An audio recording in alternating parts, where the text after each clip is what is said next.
Welcome back to the Budget Gamer channel, where we bring you critical and in-depth reviews of just about every indie game we can get our hands on, and today we're going to be taking a look at Everhood for the Nintendo Switch. And I specifically teased up my Salvador Dali mustache because this game is on a whole nother plane of reality.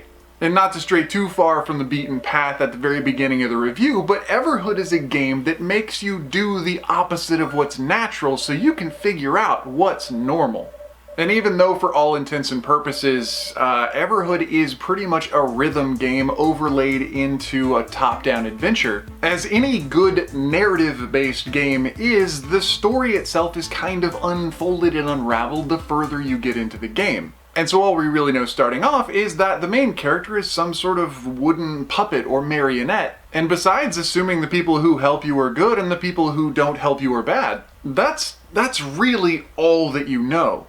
And for the first hour of gameplay or so, there's really not much to go on, and the entire time you'll be making your own assumptions about who you are and what you're doing and what this game might actually be about. As an adventure game, early in the opening graphics, we have some little thief creature has stolen your left arm and run off with it, and that's pretty much your motivation to dive into the game's plot and eventually, hopefully, get back your arm and maybe learn something about yourself or what the situation is that you're in. But as a rhythm game, something that's really unique is probably for the first time, at least in my experience playing a rhythm game, you're not trying to hit the notes. Actually, hitting the notes is like taking damage from the boss you're challenging. And in order to beat the boss, pretty much all you have to do initially is survive, whether that's moving your character left and right across the screen to avoid the notes or jumping over them. And like I said, pretty much just outlast the boss until they get themselves exhausted. And I'd have to say, with a player's natural instinct in a rhythm game to hit every single note, it is a bit of a learning curve to grasp, especially when some of the songs can be so fast and so technical. Besides increasing the speed of the song, though, to increase the difficulty, new types of notes will be included, and even certain walls that you can't jump over will be added to the plethora of avoidable objects that you'll need to rhythmically and rapidly conquer in order to make it past each of the boss fights to continue on in your adventure. However, as you are navigating around these strange and dark worlds, very similar to Alice's Wonderland, you'll probably start getting the sense of another game, such as possibly Undertale. And I'm sure even from some of the graphics and just the way the game looks already from this demo, you can probably get a sense of how much inspiration the developers took in their own game, Everhood. But as the game develops, as the story grows, and actually as your character even gets his own weapon to eventually use, you may start to realize some of the deeper nuances that are more similar to the game other than just not having to kill an enemy to conquer an enemy. And these might be something that cause you to actually question the general dynamics and mechanics of classic gaming genres. As I said earlier in the review, Everhood causes you to do what's not natural to understand what you normally do.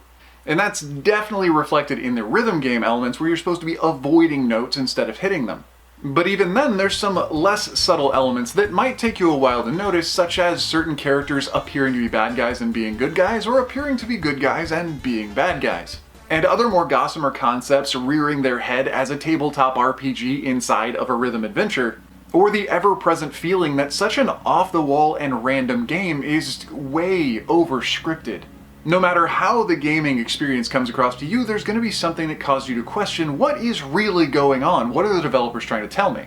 And thankfully, even though the first couple of hours of gameplay, because this for an indie game is actually quite long, even though the first couple hours of gameplay might feel that just something's a little off and that maybe even, as I personally experienced, that the game might have been underdeveloped, if you do stick with it, the game really starts to snowball and then avalanche into a pretty incredible and very memorable experience that you'll probably be thinking about well after you've finished. But moving away from the more serialistic meta-level gameplay, getting into Everhood's visual presentation, it is kind of what you would expect of maybe a more classic-style adventure game. The environments are designed to be somewhat sparse and disorienting, and other than the actual characters' cutscenes, whether it's showing some of the boss characters or other NPCs interacting, there's really not much detail to be seen. But the cutscenes themselves, as well as the sprite work and all of the animations done to really incorporate different gaming genres that are thrown in to bring some diversity, well, the high level of detail and quality in those particular aspects of the game also just work to visually call into question everything else that's going on. The music as well, and as you would hope for a rhythm game, is pretty much stellar, and it spans every genre from classic rock to techno. And there's even a bit of metal, which honestly was really well done. But even outside of the explicitly rhythm game portions of this rhythm game, the audio soundtrack and sound effects are pretty pro. Especially if you're comparing it to what is available, or at least aesthetically appropriate to the more SNES style. But despite the liberal praise given to Everhood, there are some critiques to be had. And first and foremost is possibly that the game's unique genre cocktail will probably confound gamers, at least for the first couple hours, until they really get into what's supposed to be happening.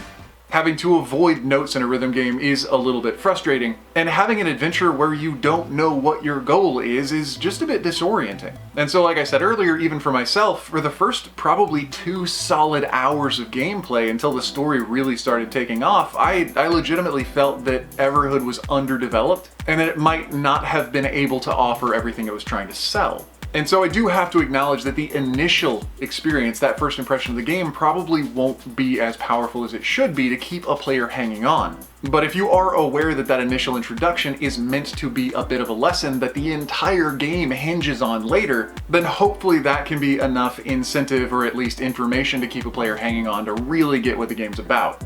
Other than that though, another point of critique is the fact that there is a bit of a difficulty spike.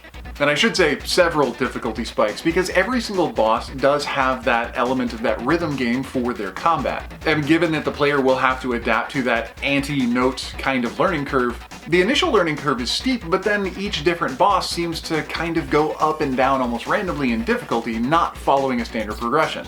And once you get your own weapon in the game, that adds a whole different unique dynamic and mechanic, which can cause the difficulty to spike for entirely different reasons. But again, maybe that was on purpose. Maybe that's something you'll find out. I don't know. I'm not going to spoil it.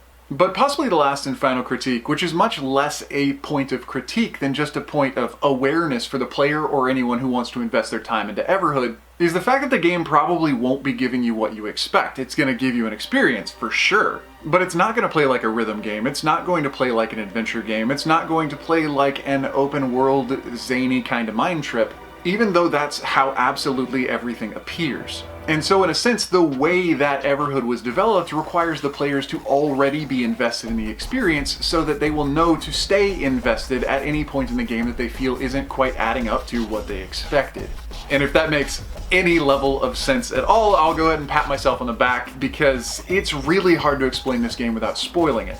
But just like with games that this one took inspiration from, like Undertale, that have massive devoted followings, there's also a large number of gamers who it's just not for them. And so knowing that Everhood is more about the experience and the questioning of the nature of reality and gaming, if that sounds tantalizing, you'll probably have a great experience. But anyway, that does about wrap up the review of Everhood now on Nintendo Switch. So if you enjoyed the review, or especially if you found it helpful, feel free to throw us a comment or a like to show your support, and don't forget to click that little bell icon when you subscribe to stay updated with the latest content. Because we do put out a couple of reviews a week of indie games you've probably never heard of. And so whether it's an easy hard pass or an absolutely unforgettable gem, chances are if it's on the Switch, you're gonna find out about it right here. But anyway, this has been The Budget Gamer, so as always, thanks for watching.